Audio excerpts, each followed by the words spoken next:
గ్రహాలు అంటారు కదమ్మా, గ్రహాలు మనుషులపై ప్రభావం చూపిస్తాయి అంటారు. అది నిజమేనా అమ్మ? మరి ఖచ్చితంగా చూపిస్తాయి. మీరు ఇప్పుడు స్వామి వివేకానంద హిస్టరీ తీసుకున్నప్పుడు ఆయన చెప్పున్నారు, గ్రహాల ప్రభావం మనుషుల మీద 30% మాత్రమే ఉంటుంది. గ్రహాలు అనేది ప్రకృతి మీద ప్రభావం చూపిస్తాయి. ఇప్పుడు అమావాస్య పౌర్ణమి వచ్చిందంటే సముద్రంలో అలలు ఎలా వస్తాయి? స్పీడ్గా వస్తాయి.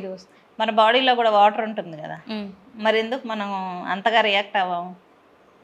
యాక్చువల్లీ ప్రకృతిని ప్రభావితం చేస్తాయి నవగ్రహాలు ఎక్కువ.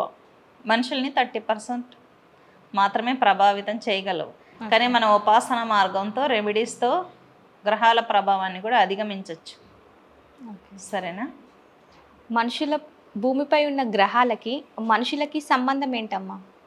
వాటి నీడలాగానే కదా, మన చుట్టూ భూమి చుట్టూనే కదా తిరుగుతున్నాయి. మరి ఆ ఎఫెక్ట్ మామూలుగా మనిషి మీద ఎలా ప్రభావం చూపుతుందంటారు? మనుషుల మీద ప్రభావం చూపుతుంది ఖచ్చితంగా. ఎనర్జీస్, కాస్మిక్ ఎనర్జీస్ మన ఎనర్జీ బాడీని ఇన్ఫ్లుయెన్స్ చేస్తాయి. పితృదోషాలు ఏర్పడుతూ ఉంటాయి కదమ్మా, సో వాటి వల్ల ప్రభావం ఎలా ఉంటుందమ్మా? పితృదోషాలు అంటే చాలామంది ఇప్పుడు చనిపోక ముందే తల్లిదండ్రులు తీసుకెళ్ళి వదిలేస్తున్నారు అనాథాశ్రమంలో. కొంతమంది ఏకంగా చంపేస్తున్నారు అన్నమాట. వాళ్ళు గోష్ట సరిగ్గా తిండి పెట్టకుండా హింసించి చనిపోతారు కదా. కొంతమంది కోడళ్ళు ఏం చేస్తారు, తల్లిదండ్రులకి దూరం చేసేస్తారు కొడుకుని.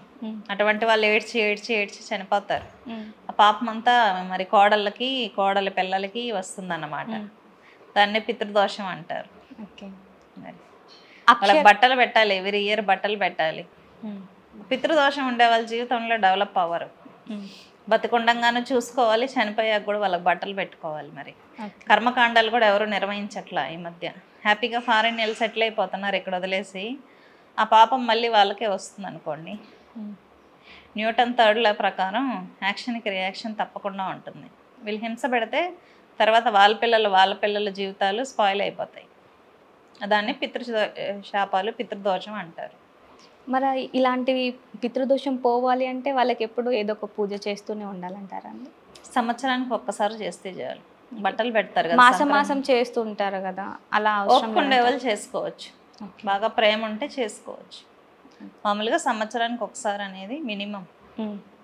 చూసారు కదా, మనకు తెలియని విషయాల గురించి అమ్మ చాలా చక్కగా వివరించారు.